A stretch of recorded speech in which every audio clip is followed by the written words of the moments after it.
continue with the program. He'll be joining in 2 to 3 minutes. So, good morning to respected HOD ma'am, faculty members, and dear students. I, Antara Verma, would welcome you to a symposium on text and content of sovereignty under international law. Today, we have respected Professor Dr. Srinivasalu, Professor of Law, JU, NUJS. He is currently working in this. He's currently working as a distinguished member of International Council of Jurists London. And we have respected Advocate Mudit Marwa, who will be addressing today's event with us. Welcome you, sir. Now, I would like firstly invite our HOD ma'am to present a welcome note.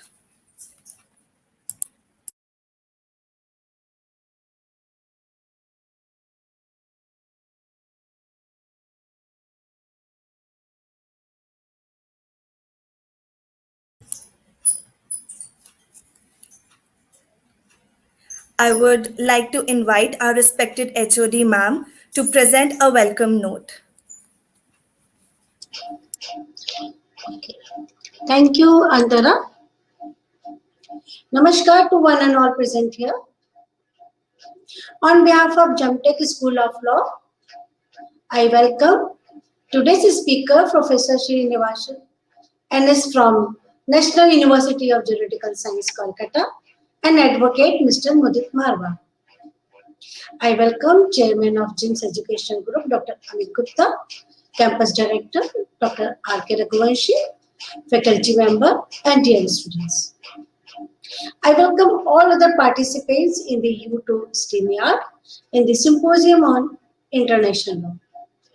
As you know, the topic for today's symposium is the text and context of sovereignty under international law.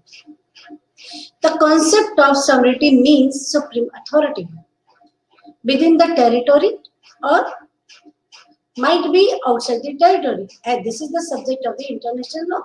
So the concept of sovereignty is not a new concept. It is a very old concept.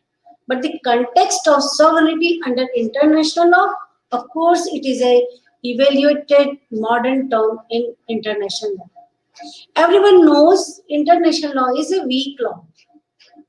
So today's speaker will highlight that how this concept of sovereignty work under international law. So I welcome once again Professor Srinivasalu, NS, and Advocate Mudit Marwa. Over to Antara. Thank you so much, ma'am. Now I would like to invite Advocate Mudit Marwa, who's be speaking first. Mudit Marwa is a first generation lawyer and has attained his expertise and experience in the field of civil and criminal litigation. Currently working as an associate in AR Associates Delhi. He has comprehensive understanding of Indian civil and criminal law.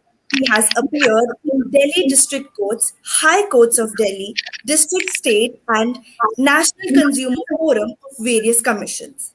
He has he has good command over conveyancing and interpretation of various types of contracts slash agreements, collaboration agreements, including vetting of contracts and documents.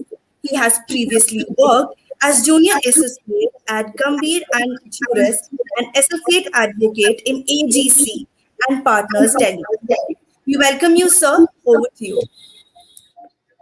Thank you so much, ma'am. And thank you so much, Antara, for such a warm introduction. Okay, so beforehandedly, Pallavi ma'am already told regarding the aspect of the international laws, basically how it is affecting not only the society, but yeah, as the whole world. International laws has, I would like to interrupt you, Mudit. Can you switch on your camera? yes, ma'am, yes, ma'am. Okay, so yes, international laws has various ambits and various stems to look forward to it. So during my context to the existence of the international law, since it's a very wide law, starting with the international refugee laws, international humanitarian laws, additional protocols, and optional protocols. So it has very, a very strong chain of working and very wide ambit of the international laws. So in today's session, I'll be covering the international humanitarian laws in accordance with the human rights, since these both laws work in accordance. And if we all are comfortable, I'll be using the bilingual language for the easy understanding of the laws and the concepts, basically. Okay, so moving on with the international humanitarian laws. International humanitarian laws are basically the laws which govern the war, the laws of the war. There are, since we all know, there are laws in every aspect. If we talk about the domestic laws or municipal laws and the international laws. So international humanitarian laws basically govern the laws of the war, which is and that is how the war between two countries should be fought effectively if there is any war. Like today, we all know, like we all have UN right now, which is governing the peace and harmony in the world. We have United Nations peacekeeping forces and the very strong ambit of United Nations after the Second World War in 1945. But before that, we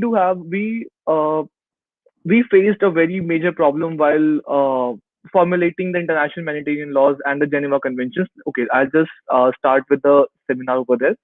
So the very essence of international humanitarian laws and all the laws of the war begin in the year 18 something around the when the Battle of Solferino was fought between the Napoleon army and the Austrian army. It was one of the most, you can say, a bloodiest war in the history of the world, where that more than 3 lakh soldiers were unattendedly left over at the battle place, with no one there to take care of them. So we all have heard about Mr. Henry Dunant, who explored that area, who explored the battlefield, and he figured out that there are there should be a proper regulations for the conduct of war. So he invented and he wrote down his memories and everything in his book, the memories of the Battle of Solferino. And accordingly, the Geneva Conventions and the Hague Conventions came into the picture. Okay, so the Geneva Conventions and the Hague Conventions attend to came into the picture along with the International Committee of the Red Cross Societies, which we all know as ICRC or Red Cross. We all have heard about it. So in way back in 1845, 1854, when the international humanitarian laws were formulated and in accordance with Geneva and the Hague Conventions came into the picture, there are 4 types of Geneva Conventions. The first Geneva Convention talks about the protection of the soldiers who are fighting on the land. Second, in accordance with the ICRC, I'll be explaining all the 4 Geneva Conventions after the major headings. Second Geneva Convention talks about the protection of soldiers who are fighting on water. Third Geneva Convention talks about protection of the prisoners of war. And fourth Geneva Convention talks about protection of civilians in armed conflict. Okay, so moving on to our first Geneva Convention, that is the protection of soldiers who are fighting on the land. Before the 20th century, before the 19th century, we all know there were no tanks, there were no machineries, to be very specific. That evolved machinery, I would say, to be very specific. And on those days, the battle was fought on land, and there were many soldiers who, after the war, they were left unattended, which I'll be speaking about in the Hague Conventions, what actually had happened. So the Geneva Convention number 1 talks about the protection of those soldiers who are fighting on the land. Now, after formulating the Geneva Convention number 1, a very important part of the society evolved, that is the International Committee for Red Cross Societies. So the major function of ICRC was to help. They acted as a neutral body over there, and since the both countries they are fighting because of some, you can say, ego clashes. That's why the World War happened, and so ICRC came into the picture, and they are made to help the people who have suffered the loss over there. For example, anything like any wound, any something like that. So International Committee for Red Cross formulated in accordance with the Geneva Convention number 1. Now they acted as a very neutral body, I would suggest to say. And second Geneva Convention talks about after 20 years when the ships evolved, when the war happened over the seas and the two countries are fighting and over the seaports and everything. So the second Geneva Convention protects the people who are shipwrecked and who are fighting on water. Again, ICRC came into the picture over there. The third Geneva Convention and the fourth Geneva Convention are very much important since they are prevailing over there till now. The third Geneva Convention talks about the prisoners of war. Now let's define who are the prisoners of war. For example, a country X has detained a person Y while during the time of war, and since these type of laws are prevalent over the armed conflict only, so the country who has detained a person, he has the right to that particular country has a right to take care of him. He can send a text to the family. He should be taken good care of with good food, clothing, and shelter inside the jail premises and everything. So the prisoners of war are basically those people who are detained only at the time of the during the period of the war between the two countries. Okay, so it is a very, very important type of situation over there. If we have all heard about Kulbhushan Yadav's case, although that was not even properly categorized over there because India has never declared Kargil as a war and various other circumstances or internal disturbances as a war. So I'll be jumping over to that in when I proceed further. And lastly, let's talk the one of the more major important conventions is the protection of civilians in armed conflict. Now, let's try to keep it very crisp and simple. The civilians include women and children over here. ICRC and the CRC, Commission on Rights of Child, clearly defines and understands that the civilians include women and children. Now, women and children should be kept away from the war. They should not be dragged in the war. What happened before the fourth Geneva Convention was we all know that it was a very harsh reality that male after winning the war they used to impersonate, they used to have like deteriorated conditions with women. They used to rape women just to mark their uh, victory over the country. So women and children was are completely kept out of the situation of war. Like where the war was happening and where the war is situated, the war cannot go outside the ambit from where it is being held, keeping women and children safe. Okay, so these four Geneva Conventions basically they are trying to protect the people who are directly or indirectly in the situation of war, being who are the soldiers who are fighting on the land, being the soldiers who are fighting in the water over the seas, or be it soldiers who have been detainees during the war, or be it women and children who are left at home and their husband or father they are going to the war and it's been a very pretty plight over there. We have recently we all have heard about the liberation tigers of Tamil Nadu, and we must all have watched the movie Madras Cafe, where Rajiv Gandhi assassinations took place and first human bomb was actually conducted. So these kind of activities are a major form of activity. So basically, Geneva Convention talks about the protection of the people who are directly or indirectly in the place of war. Okay. Now coming to the Hague Conventions. Hague Conventions talks about how the war should be made, how the war should go on. Like United Nations is very specific talking about अगर आपको लड़ना है लड़ो, but ढंग से लड़ो. Like these are the terms, not exactly the terms, but yeah, these are the specific terms which the Hague Convention talks about. Now, Hague Conventions, unfortunately, the Hague Conventions was formulated way back during the Mahabharata and Ramayana times. If we all watch Mahabharata and if we can recall that at the time of the war between the Pandavas and the Kauravas, Bhishma Pitama laid down some specific rules and guidelines stating that Raja se hi ladega, Bhala, the soldier on foot shall fight the soldier on foot, Dhanush Dhar se hi ladega. So these are the laws which were made way back in during the at that era where the conduct of the war was predetermined. However, thanks to Henry Dunant, he named up all kind of situations and stated that these are the Hague Conventions made by him. So Hague Convention basically talks about the conduct of the war. By the word conduct of the war means that if the two like say two countries who are standing on the verge of the war, and at the time of the war there is a wind blowing towards one direction, and one country just opens the gas and the other people die. So these are not the conduct of the war. There should be a very specific conduct of the war.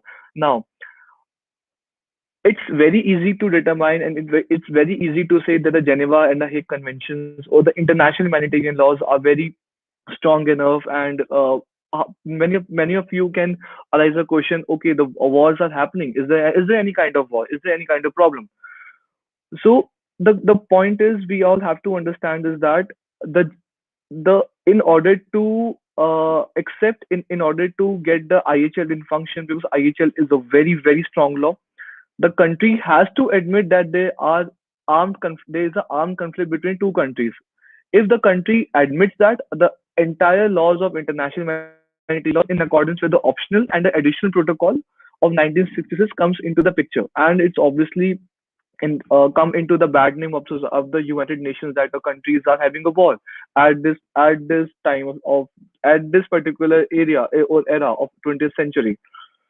So, uh, but the point is that if we may recall the emergencies, or if we may recall what happened if we all like this when the Indian armies infiltrated the Pakistan to uh, like to depose or to deploy the people over there. They never called it as a war. They called it as a internal disturbances. Kargil was never declared as a war, but as an internal disturbances.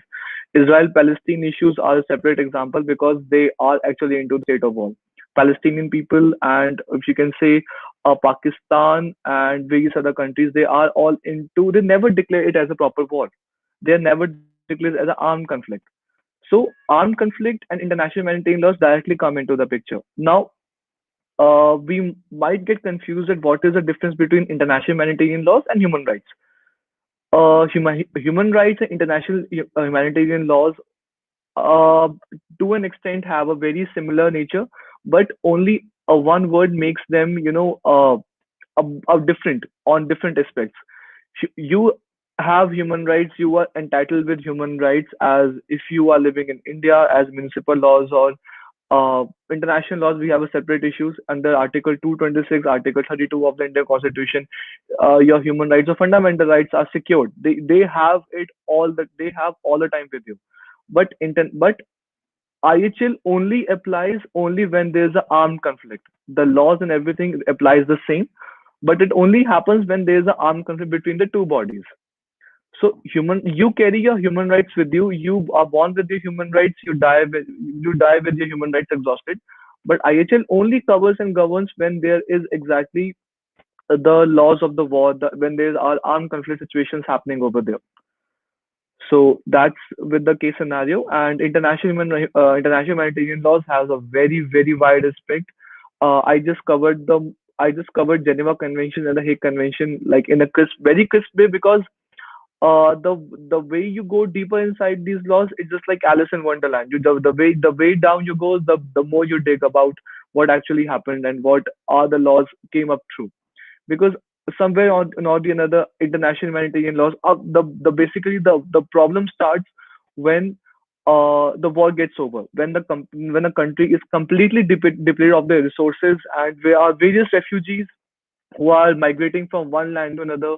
And in accordance with the IHL, international refugee law comes into picture, which are like safeguarding the refugees who are directly or indirectly sufferers of the war, and moving from one place to another. So international laws are very deep. I would say yes, they are weak because the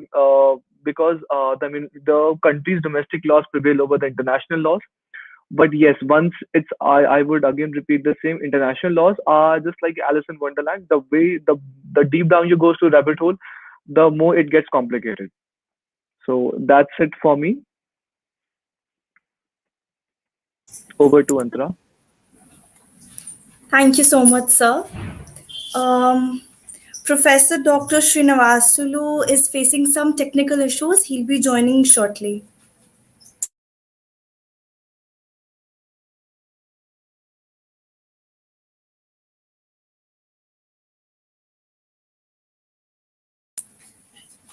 Ma'am, in the meantime, can we ask students to question or answer some, questions in the content box, in the box, and sir can answer them.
I would like Professor Dr. N.K. Behil, sir, to give a vote of thanks to Advocate Mudit Marwa, sir.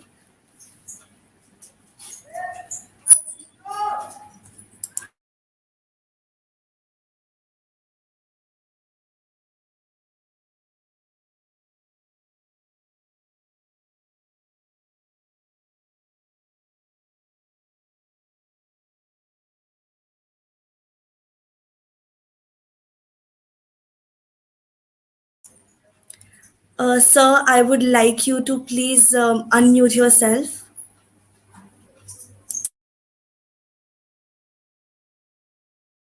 Thank you. So I will be sending you the Zoom.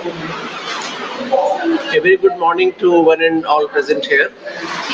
Honorable Chairman Sir Dr. Amit Gupta ji, respected Director Dr. Rakesh Raghuvanshi ji, Principal Gemtech School of Law Professor Dr. Palvi Gupta ma'am, our most valued invited guests, ladies and gentlemen. It's my privilege to have been asked to prepare a vote of thanks on this occasion.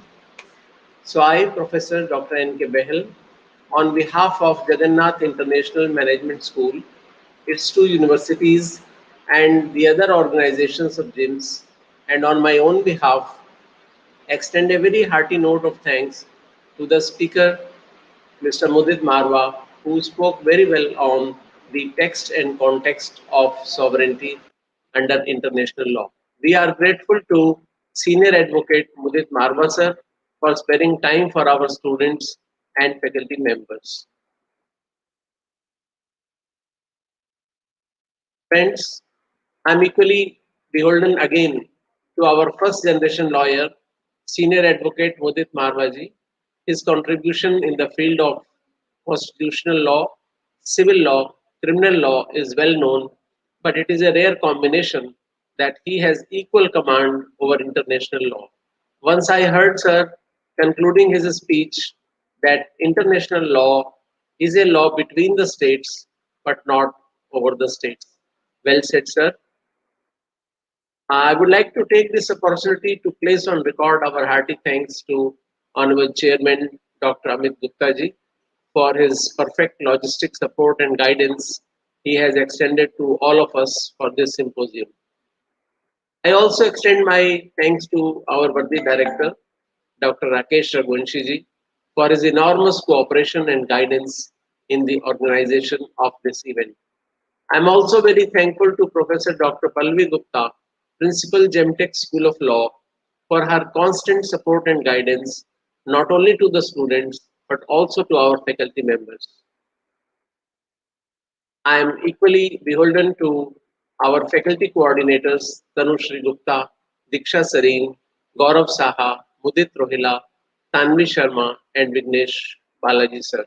My heartfelt thanks to all of them. And in the end, I once again, from the core of my heart, thank our senior advocate Mudit Marwaji on this stage. Thank you very much, sir, for being with us. We learned and enjoyed a lot every second of your speech which you delivered today. Thank you very much once again. God bless all. Over to you, ma'am. Thank you so much, sir. Thank you. Thank you.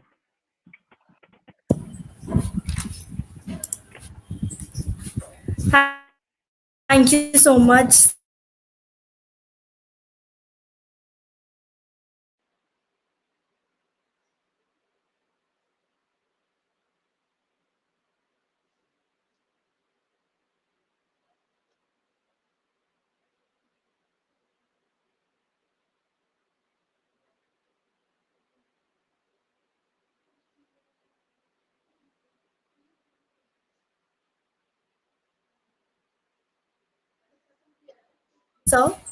Now we will be taking a short break.